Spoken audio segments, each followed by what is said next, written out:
Hello, Ian at Stage Sounds again.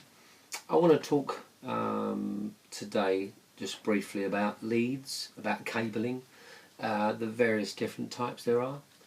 I'm just going to do a few of the more common ones, the ones that you'll generally come across on your amplifiers, your mixers, your monitors, powered speakers, and the mixer amp type setups. First of all, this monitor lead, electric lead, power lead, also known as a kettle lead, because it has that kind of the kettle input type thing. I say more commonly known to the trade as a kettle lead. Very important you have the correct fuse in it though, for depending on the appliance you're using. So it's important to make sure that this one is labelled up for the monitor that it's for, that it's fuse rated for, I should say, or the amp that it's fuse rated for, etc. It's important that this piece of kit goes with that piece of kit. Best not to swap them around, because the fuse might be much bigger in one than the other, and it might need a certain kind of fuse. Rather than mess all those kind of things about, it's really important to get the right ones. And also another very important thing while I'm on the subject, pack testing. All your electric equipment and your power leads need to be pack tested. There will be many situations when you're at a pub, a bar, a club, a hotel or an outside event, certainly a theatre, where you will need to show your pack certification to show that your electrical equipment has been tested, electrically safety tested, and that it's passed those tests. In the event of. So it's very important. Even if it's a new piece of equipment, always best to get it done. It's just a couple of £3 per item, and it's certainly the best thing to do. It's the right thing to do. Get it tested, get it safe. Peace of mind. You can't beat peace of mind. So all your electrical equipment, pack test, and that's your kettle lead. Okay, next lead I've got here, that's trying to escape, is an instrument cable.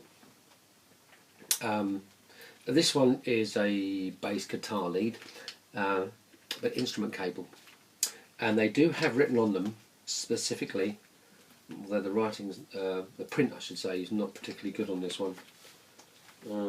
It's an instrument cable. That's it.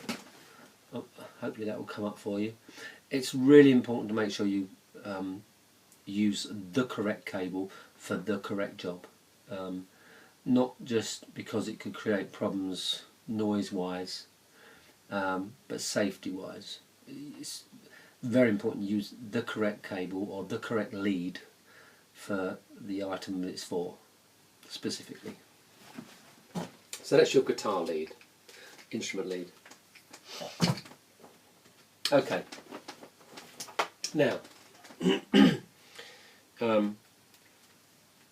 for all intents and purposes, this looks like a simple jack-to-jack speaker lead, or monitor lead, either way, and it's an unbalanced cable, this one. I mean, you are by far better off using a balanced cable, but first of all, it looks like a speaker cable, but it's not. It's an instrument cable. It's exactly the same as the guitar cable. Obviously it has slightly different ends on it. This one's got like the shiny metal kind of ends, this is more plastic, but they're both the same job. But it's very important that they don't get mixed up, because this got mixed up in one of my monitor kits, and was being used totally accidentally and extremely wrongly as a monitor lead, as a short monitor lead to connect, to daisy chain it's called, one monitor to another. Because the problem was, the leads that are our speaker monitor leads look exactly the same. Obviously got the shiny silver difference, that's all. And they'll have, some have black plastic and some are shiny.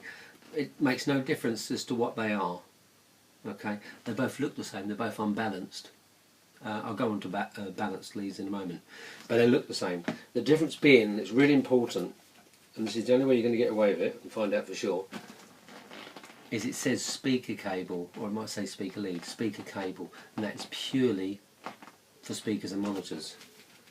But because it looked the same, it got accidentally put in and was not noticed until I noticed it today to set up for this little video. This is an instrument cable. I think you can see that on there. And you really don't want to be mixing up instrument cables and speaker cables. It's not that it's carrying any great voltage at all, but it's not made for the job that you're using it for, and could create hum, noise, anything like that on the stage, and you really don't want that. Okay. Now, I've dropped the one I want. There it is. I was talking about balanced cables. This is a balanced cable. It's instantly different to the unbalanced speaker monitor cable. Get that out of the way. There. See the one black sleeve around it, it's got two. Now, unbalanced, they're called TS cables. Tip sleeve. TS. Tip sleeve. Balanced cables are called TRS. Tip ring sleeve. Tip ring sleeve. Very important. Balanced cables are far better for speaker and monitor setups. Now, we're presuming that the type of setup you've got only allows for jacks. This is why I made a point of this one. Balanced cables are far better because they take away that the possibility of noise and hum. Any kind of buzzing and noise you'll get on the stage through the speakers will be stopped to a great extent by these leads. These can allow it to exist. This should remove it. Now, you will get situations where there will be certain buzzes and hums, and that might be purely because of the type of equipment you've got in close proximity. They might affect each other. They might have a very similar sort of frequency if you're using leadless, like wireless guitars, for instance. Also, if you've got a 25 metre electric cable rolled up and you're using about 2 foot of it, that's going to possibly cause you some hum and noise as well, and you really don't want to be having rolled up extension leads on the stage. It's a bad move. It's a very bad move. And not only that, it causes heat. So use the size of the cables that you need to do the job. You know, if a 4 foot cable unrolled will do the job, use a 4 foot cable. Don't use a 25 metre electric lead rolled up and just use a couple of feet from it, because that will create problems. The next lead I want to show you is a microphone lead. This is a microphone lead, male and female ends, also known as an XLR lead. That's XLR. This is a typical balanced microphone cable. Microphone cables are balanced. XLR leads are balanced, and it will. See, it just says professional microphone cable. Again, I cannot stress enough, always read the print on these cables, and where possible get good cables.